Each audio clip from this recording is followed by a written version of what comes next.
لوگ ہوتے ہیں۔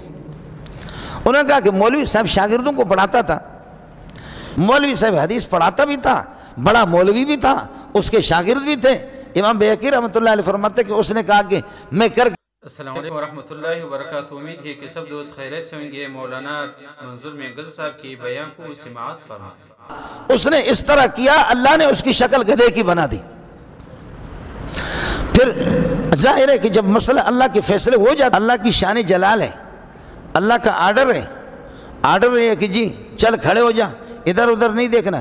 اگر آپ نے دائیں بائیں دیکھا، سینہ آپ کے 35 گریڈ 37 گریڈ اگر کعبۃ اللہ سے ہٹ گیا، نماز آپ کی فاسد ہوگی۔ اجازت نہیں ہے، مولوی صاحب کو بھی اجازت نہیں ہے، پیر طریقت کو بھی اجازت نہیں ہے۔ 37 گریڈ اگر آپ کا سینہ ہٹ گیا کعبۃ اللہ سے تو نماز آپ کی فاسد ہوگی۔ نماز کے اندر آپ کو اللہ آپ کا بھلا کرے، یعنی آپ اپنے آپ کو شدید کھجلاہٹ اگر آ جائے تو کھجلائیں گے۔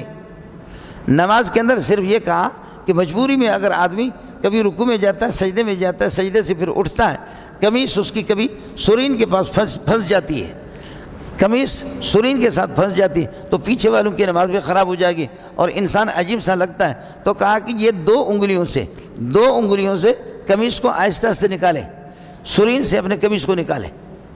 لیکن ہمارے جس طریقے پر اللہ آپ کا بھلا کرے ہماری نمازیں ہوتی ہیں، وہ تو ماشاءاللہ، وہ تو ہم قمیص کو بھی بچا دیتے ہیں اور قمیص کو بھی بچا دیتے ہیں، شلوار کو بھی بچا دیتے ہیں، اس لیے کہ کاٹن کے کپڑے پہنے، استری خراب نہ ہو جائے۔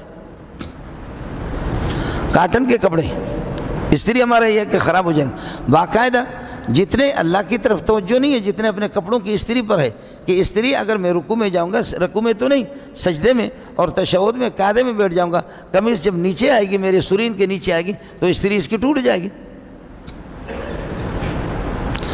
رکعتیں کتنی ہوتی ہے وہ امام صاحب جانے، اس کا کام جانے۔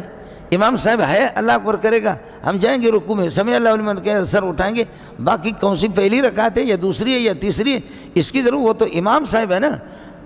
اللہ بھلا برگردن ملا جو مہینے میں اس کو جو تنخواہ دیتے اسی لیے تو دیتے ہیں، 1,500 2,000 آدمی سب کے جو ہے نا، وہ جیسے کہ انجن ریل گاڑی کے انجن کے ساتھ ڈبے بندھے ہوئے تھے تو اسی طریقے پر ہم بندھے ہوئے۔ نماز کی تاثیر الگ ہے، اللہ کی طرف سے اجازت نہیں ہے، دائیں بائیں دیکھنے کی بھی اجازت نہیں۔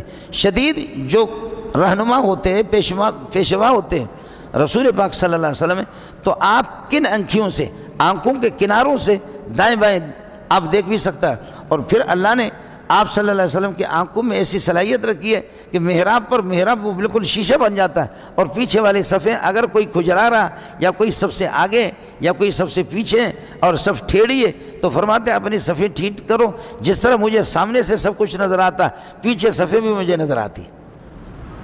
یہ نبی کا معجزہ ہے جی، یہ حضرت اقدس صلی اللہ علیہ وسلم کا معجزہ۔ اس میں اللہ کا جلال ہے، آرڈر ہے، بس ہاتھ باندھو۔ استاد جی بھی ہاتھ باندھے گا، شاگرد بھی ہاتھ باندھیں گے، پیر صاحب بھی ہاتھ باندھے گا، مرید بھی ہاتھ باندھیں گے، نبی بھی ہاتھ باندھ کر کے کھڑا ہوتا ہے، ابو بکر عمر عثمان علی وہ بھی ہاتھ باندھ کر کے کھڑے ہو جاتے۔ نبی کو بھی اجازت نہیں ہے ہاتھ چھوڑنے کے، ابو بکر کو بھی اجازت نہیں ہے، عثمان علی کو بھی اجازت نہیں ہے۔ اور نماز کے اندر یہ ہوگا کہ جہاں ابو بکر کھڑا ہوگا، جہاں پر عمر کھڑے ہو جائیں گے، وہاں ان کے ساتھ غلام بھی اسی صف میں برابر کھڑا ہوگا۔